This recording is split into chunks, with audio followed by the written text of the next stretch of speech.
नमस्कार किसान भाइयों। आज मैं आपसे एक सवाल पूछना चाहता हूं।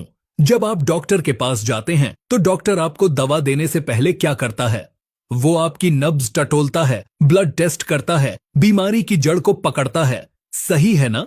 लेकिन जब हम अपनी धरती माँ का इलाज करते हैं, जब हम खेत में खाद डालते हैं, तो क्या हम डॉक्टर बनते हैं या सिर्फ एक दुकानदार बनकर रह जाते हैं? हम खेत में जाते हैं, यूरिया की बोरी पलट देते हैं, हम डीएपी फेंक देते हैं। हमें लगता है कि हमने अपना फर्ज निभा दिया, लेकिन सच तो यह है कि 80% किसान आज भी अंधेरे में तीर चला रहे हैं।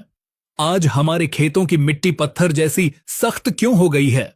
क्यों 10 साल पहले जो पैदावार कम खाद में मिलती थी, आज दोगुनी खाद डालने पर भी नहीं मिल रही? क्यों फसल तो हरी भरी दिखती है, लेकिन मंडी में तुलाते वक्त वजन कम निकलता है? किसान भाइयों, आज का यह वीडियो कोई साधारण YouTube वीडियो नहीं है। यह एक कृषि महापुराण है।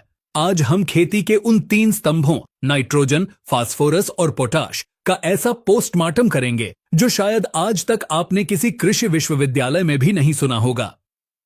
हम जानेंगे कि नाइट्रोजन कैसे पौधे को धोखा दे सकता है, फास्फोरस मिट्टी में जाकर लॉक क्यों हो जाता है, और पोटाश, जिसे आप नजरअंदाज करते हैं, वो असल में आपकी तिजोरी की चाबी कैसे है। आज हम पानी में घुलनशील खादों के गणित को भी समझेंगे। तो अपना कीमती समय निकाल कर बैठिए, चाय का कप साथ रख लीजिए, क्योंकि अगले कुछ मिनट आपकी खेती का इतिहास और भूगोल दोनों बदलने वाले हैं। स्वागत है आपका आपके अपने चैनल टेक्निकल एग्रीकल्चर में। चलिए शुरू करते हैं असली विज्ञान। पॉइंट नंबर 1, प्राथमिक पोषक तत्व, शरीर, ढांचा और आत्मा। सबसे पहले एक गलतफहमी को दूर करते हैं। बहुत से लोग सोचते हैं कि एनपीके, नाइट्रोजन, फास्फोरस, पोटाश पौधे का खाना है। नहीं किसान भाइयों, ये खाना नहीं है। ये वो ईंट, सीमेंट और सरिया हैं जिनसे पौधे का शरीर बनता है। पौधे को अपना जीवन चक्र पूरा करने के लिए 17 पोषक तत्वों की जरूरत होती है। इनमें से कार्बन, हाइड्रोजन और ऑक्सीजन तो उसे हवा और पानी से मिल जाते हैं, लेकिन बाकी बचे तत्वों में से ये 3 एन, पी और के प्राथमिक यानी प्राइमरी कहलाते हैं। द्वितीय पोषक तत्व जैसे कैल्शियम, मैग्नीशियम और सल्फर के बारे में हमने डिटेल से वीडियो बनाई है, चैनल पर अपलोड है, जाकर देख सकते हैं। आई बटन पर क्लिक करके देख सकते हैं। प्राइमरी क्यों? क्योंकि पौधे को यह किलो में नहीं, क्विंटल में चाहिए। नाइट्रोजन, यह पौधे की मांसपेशियां और रंग है। फास्फोरस, यह पौधे की हड्डियां, जड़ें और ऊर्जा, ताकत है। पोटाश, यह पौधे का इम्यून सिस्टम, रोग प्रतिरोधक क्षमता और पाचन तंत्र है। अगर इन तीनों का संतुलन बिगड़ा तो आप चाहे खेत में अमृत भी डाल दें, पैदावार नहीं बढ़ेगी। खेती में लॉ ऑफ मिनिमम काम करता है। मतलब अगर आपके पास 100 किलो नाइट्रोजन है, 100 किलो पोटाश है, लेकिन फास्फोरस नहीं है, तो आपकी पैदावार उसके हिसाब से ही होगी। इसे कहते हैं सबसे कमजोर कड़ी का नियम। तो चलिए सबसे पहली और सबसे जिद्दी कड़ी की बात करते हैं, नाइट्रोजन। पॉइंट नंबर 2, नाइट्रोजन, हरियाली का मायाजाल नाइट्रोजन। यह वो शब्द है जो हर किसान की जुबान पर रहता है। यूरिया की कमी होते ही हाहाकार मच जाता है। लेकिन क्या आप जानते हैं नाइट्रोजन असल में करता क्या है? 1, नाइट्रोजन का गहरा विज्ञान, द डीप साइंस। जब आप खेत में यूरिया डालते हैं तो पौधा उसे नाइट्रेट या अमोनिकल फॉर्म में लेता है। यह नाइट्रोजन पौधे के अंदर जाकर अमीनो एसिड बनाता है। अमीनो एसिड जुड़कर प्रोटीन बनाते हैं और यही प्रोटीन पौधे की हर कोशिका, सेल का निर्माण करता है। नाइट्रोजन क्लोरोफिल के अणु का एक मुख्य हिस्सा है। क्लोरोफिल यानी वो हरा रंग जो सूरज की रोशनी को सोखकर भोजन बनाता है। आसान भाषा में नाइट्रोजन का मतलब है बढ़वार, ग्रोथ। तने का मोटा होना, नई शाखाएं निकलना, पत्तों का आकार बढ़ना, यह सब नाइट्रोजन की करामात है। 2, कमी के लक्षण, पौधे की भाषा, डिफिशियंसी सिम्टम्स। पौधा अपनी भूख बोलकर नहीं, दिखाकर बताता है। नाइट्रोजन की कमी को पहचानना बहुत आसान है अगर आप सही जगह देखें। नाइट्रोजन पौधे के अंदर बहुत चंचल, मोबाइल होता है। यह एक जगह टिकता नहीं है। जब जड़ें जमीन से नाइट्रोजन नहीं ले पाती तो पौधा अपनी जान बचाने के लिए पुरानी पत्तियों, नीचे की पत्तियों से नाइट्रोजन खींच लेता है और उसे ऊपर की नई कोमल पत्तियों को दे देता है। नतीजा, पौधे की निचली पत्तियां पीली पड़ने लगती हैं।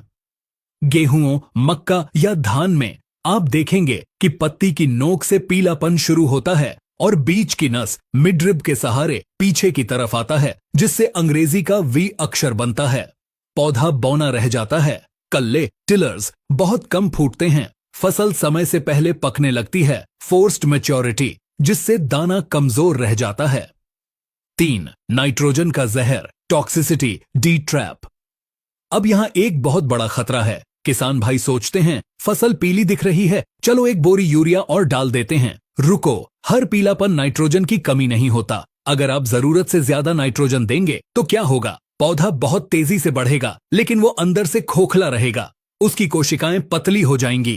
कीड़ों का न्योता, ज्यादा यूरिया वाला पौधा कीड़ों को दावत देता है। उसका रस मीठा हो जाता है। बीपीएच, लीफ फोल्डर और तना छेदक, स्टेम बोरर सबसे पहले उसी खेत में आते हैं जहां यूरिया ज्यादा डाला गया है।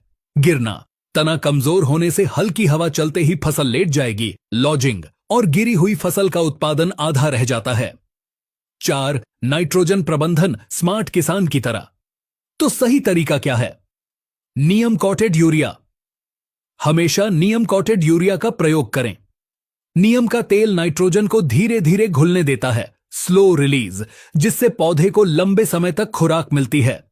किस्तों में दें, स्प्लिट डोसिंग। कभी भी पूरा नाइट्रोजन एक बार में न दें, इसे 3 भागों में बांटें। बुवाई के समय, कल्ले फूटते समय और गाभा अवस्था, फ्लावरिंग से पहले। नैनो यूरिया, नानो यूरिया, विज्ञान बदल रहा है। अब तरल नैनो यूरिया आ गया है। जब फसल बड़ी हो जाए और आप खेत में घुस न सकें, तो नैनो यूरिया का स्प्रे एक बेहतरीन विकल्प है। यह पत्तियों के रंध्रों, स्टोमा से सीधे अंदर जाता है और मिट्टी खराब नहीं करता। भाग 3. फास्फोरस, फॉस्फोरस, पौधे की बैटरी और जड़ों का राजा। अब बात करते हैं उस तत्व की जो सबसे महंगा है और सबसे ज्यादा नखरे दिखाता है, फास्फोरस, यानी DAP, di ammonium phosphate. 1. Phosphorus का असली काम, द रोल। वैज्ञानिक भाषा में फास्फोरस को एनर्जी करेंसी या पौधे की ऊर्जा मुद्रा, एटीपी कहा जाता है। इसे ऐसे समझिए, पत्तियां सूरज से बिजली, ऊर्जा बनाती हैं। उस बिजली को बैटरी में स्टोर करने का काम फास्फोरस करता है। अगर बैटरी चार्ज नहीं होगी तो पौधा काम कैसे करेगा? जड़ों का विकास, बीज को जमीन में डालते ही सबसे पहले जड़ें निकलनी चाहिए। जड़ों का वो शुरुआती जाल, रूट सिस्टम बनाने का काम सिर्फ और सिर्फ फास्फोरस करता है। मजबूती, यह तने को सख्त बनाता है ताकि वो फसल का वजन उठा सके। बीज और फल, दाने का भरना और दाने की क्वालिटी, यह सब फास्फोरस पर निर्भर करता है। 2. फास्फोरस की समस्या, लॉकिंग, द फिक्सेशन प्रॉब्लम। किसान भाइयों, फास्फोरस के साथ एक बहुत बड़ी त्रासदी है। आप दुकान से 1350 रुपए की डीएपी की बोरी लाते हैं, खेत में डालते हैं, लेकिन क्या आपको पता है कि उस बोरी में से पौधे को कितना मिलता है? मुश्किल से 20 से 25%। जी हां, बाकी का 75% फास्फोरस मिट्टी में जाकर फिक्स हो जाता है। मिट्टी के कण उसे जकड़ लेते हैं और छोड़ते नहीं। अगर मिट्टी खट्टी, एसिडिक है, तो एल्यूमिनियम और लोहा फास्फोरस को पकड़ लेते हैं। अगर मिट्टी खारी, एल्कलाइन है, तो कैल्शियम उसे पकड़कर पत्थर, कैल्शियम फॉस्फेट बना देता है। 3. कमी के लक्षण, डिफिशियंसी सिम्पटम्स। फास्फोरस की कमी का पता लगाना थोड़ा मुश्किल है, क्योंकि पौधा जल्दी मरता नहीं, बस ठिठक जाता है। बैंगनी रंग, इसकी खास पहचान यह है कि पुरानी पत्तियां गहरे हरे रंग की हो जाती हैं और फिर धीरे धीरे बैंगनी पर्पल। 4. फास्फोरस का सही इस्तेमाल, द सॉल्यूशन। तो इस बर्बादी को कैसे रोकें? प्लेसमेंट। फास्फोरस आलसी है, यह मिट्टी में चलता नहीं है। अगर आपने इसे ऊपर फेंक दिया, ब्रॉडकास्टिंग, तो यह जड़ों तक कभी नहीं पहुंचेगा। इसे हमेशा जड़ों के पास डालें। हल के पीछे पोर कर दें या सीड ड्रिल मशीन का उपयोग करें। पीएसबी कल्चर, पीएसबी बैक्टीरिया, यह एक जादुई टीका है। Phosphorus सोलुबिलाइजिंग bacteria. 50 रुपए की यह शीशी खेत में पड़े बेकार फिक्स्ड फास्फोरस को घोलकर पौधे को उपलब्ध करा देती है। हर किसान को बीज उपचार या मिट्टी में इसका प्रयोग जरूर करना चाहिए। विकल्प, अगर डीएपी महंगा लग रहा है या मिल नहीं रहा तो एसएसपी सिंगल सुपर फास्फेट का प्रयोग करें। इसमें फास्फोरस कम है लेकिन सल्फर और कैल्शियम मुफ्त मिलता है जो इसे डीएपी से बेहतर बनाता है। पॉइंट नंबर 4, पोटाश पोटासियम, वो हीरो जिसे कोई नहीं पहचानता। अब आते हैं तीसरे महारथी पर, पोटाश। भारतीय किसान पोटाश के साथ सौतेला व्यवहार करता है। उसे लगता है अरे मिट्टी में पोटाश तो बहुत है, डालने की क्या जरूरत। यह सोच आपको लाखों का नुकसान करवा रही है। पोटाश पौधे का क्वालिटी कंट्रोलर और ट्रैफिक पुलिस दोनों है। 1. पोटाश क्या करता है? डिटेल्ड फंक्शन, स्टोमेटा का कंट्रोल। पत्तियों की सतह पर लाखों छोटे छोटे छिद्र होते हैं जिन्हें स्टोमेटा कहते हैं। पौधा इन्हीं से सांस लेता है और पानी छोड़ता है। इन छिद्रों को कब खोलना है और कब बंद करना है, इसकी चाबी पोटाश के पास है। अगर पोटाश कम होगा तो छिद्र खुले रह जाएंगे और पौधे का सारा पानी उड़ जाएगा। इसलिए सूखा पड़ने पर पोटाश वाला पौधा ही जिंदा रहता है। ट्रांसपोर्टर, पत्तियों में जो भोजन शर्करा कार्बोहाइड्रेट्स बनता है उसे फल या दाने तक ले जाने वाली लारी या ट्रक पोटाश ही है। अगर पोटाश नहीं होगा तो पत्तियां तो भरी रहेंगी लेकिन दाना पिचका हुआ रह जाएगा। चमक और स्वाद, सेब का लाल रंग, अनाज की सुनहरी चमक, मिर्च का तीखापन, यह सब पोटाश की देन है। पोटाश फसल का वजन, टेस्ट वेट बढ़ाता है। 2. कमी के लक्षण, छुपी हुई भूख, हिडन हंगर। पोटाश की कमी को हिडन हंगर कहते हैं। मतलब नुकसान हो रहा होता है लेकिन बाहर लक्षण देर से दिखते हैं। किनारों का जलना इसकी सबसे बड़ी पहचान है। पुरानी पत्तियों के किनारे, मार्जिन्स जलने लगते हैं। ऐसा लगता है जैसे किसी ने माचिस की तीली से पत्ती के बॉर्डर को जला दिया हो। स्कोर्चिंग, सिकुड़ा हुआ दाना, बालियों में दाने पूरे नहीं भरते, दाने का आकार छोटा बड़ा होता है। बीमारियों का हमला, जिस खेत में पोटाश कम होगा वहां फंगस और बीमारियां सबसे ज्यादा लगेंगी। 3. कौन सा पोटाश डालें? Red versus white. बाजार में पोटाश 2 रंगों में आता है। किसान अक्सर कंफ्यूज रहते हैं। एमओपी लाल पोटाश, यह म्यूरेट ऑफ पोटाश है। इसमें 60% पोटाश होता है। यह सस्ता है। इसे गेहूं, धान, मक्का, ज्वार जैसी फसलों में बिंदास डालिए। एसओपी सफेद पोटाश, यह सल्फेट ऑफ पोटाश है। इसमें 50% पोटाश और 17.5% सल्फर होता है। यह महंगा है। इसका इस्तेमाल उन फसलों में करें जो क्लोराइड बर्दाश्त नहीं कर सकती, जैसे आलू, तंबाकू, अंगूर या महंगी सब्जियां। आलू में लाल पोटाश डालने से स्टार्च कम बनता है, इसलिए वहां सफेद पोटाश ही डालें। भाग 5, पानी में घुलनशील खादें, वाटर सॉल्युबल एनपीके, आधुनिक खेती का हथियार होस्ट। किसान भाइयों, जमाना बदल गया है। अब सिर्फ बोरी वाली खाद से काम नहीं चलेगा। अब समय है ड्रिप और स्प्रे वाली खादों का, जिन्हें हम वाटर सॉल्युबल फर्टिलाइजर कहते हैं। ये खादें पौधे को वेंटिलेटर की तरह तुरंत ऊर्जा देती हैं। इनका एक गोल्डन रूल है जिसे नोट कर लीजिए। शुरुआती अवस्था, जब फसल 20 से 30 दिन की हो, उसे बढ़ने के लिए तीनों तत्व बराबर चाहिए। तब हम स्प्रे करते हैं एनपीके 19-19-19 का। यह पौधे को बूस्ट देता है। जड़ और फूल की अवस्था, फ्लावरिंग, जब फसल में फूल आने वाले हों या जड़ें मजबूत करनी हो, तब नाइट्रोजन कम और फास्फोरस ज्यादा चाहिए। तब हम इस्तेमाल करते हैं एनपीके 1261-0 मोनो अमोनियम फॉस्फेट या 05234 मोनो पोटेशियम फॉस्फेट। यह फूल झड़ने से रोकने का सबसे अचूक उपाय है। फल बनने की अवस्था, फ्रूटिंग, जब फूल से फल बन गया हो और हमें दाने का वजन बढ़ाना हो, तब नाइट्रोजन बिल्कुल नहीं चाहिए, सिर्फ पोटाश चाहिए। तब बारी आती है एनपीके 00 50 या 13-0-45 की। अगर आप बोरी वाली खाद कम करके सही समय पर इन खादों का 1 किलो का स्प्रे कर दें तो खर्चा कम और रिजल्ट 10 गुना मिलेगा। पॉइंट नंबर 6, आम गलतियां और समाधान, मिथ्स एंड मिस्टेक्स। जाते जाते उन गलतियों की बात करते हैं जो अक्सर हम अनजाने में करते हैं। गलती नंबर 1, यूरिया और डीएपी को मिलाकर रख देना। बहुत से किसान शाम को यूरिया और डीएपी मिलाकर रख देते हैं कि सुबह डालेंगे। यह गलत है।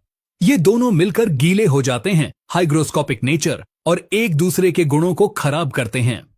इन्हें खेत में डालने से तुरंत पहले ही मिलाएं। गलती नंबर 2, जिंक और डीएपी फास्फोरस का मिलन। यह खेती की सबसे बड़ी दुश्मनी है। फास्फोरस और जिंक कभी साथ नहीं रह सकते। अगर आपने डीएपी के साथ जिंक मिलाकर डाल दिया तो मिट्टी में जिंक फॉस्फेट बन जाएगा, जो पत्थर जैसा सख्त है। न पौधे को जिंक मिलेगा न डीएपी। इन दोनों के बीच कम से कम 3 से 4 दिन का अंतर रखें।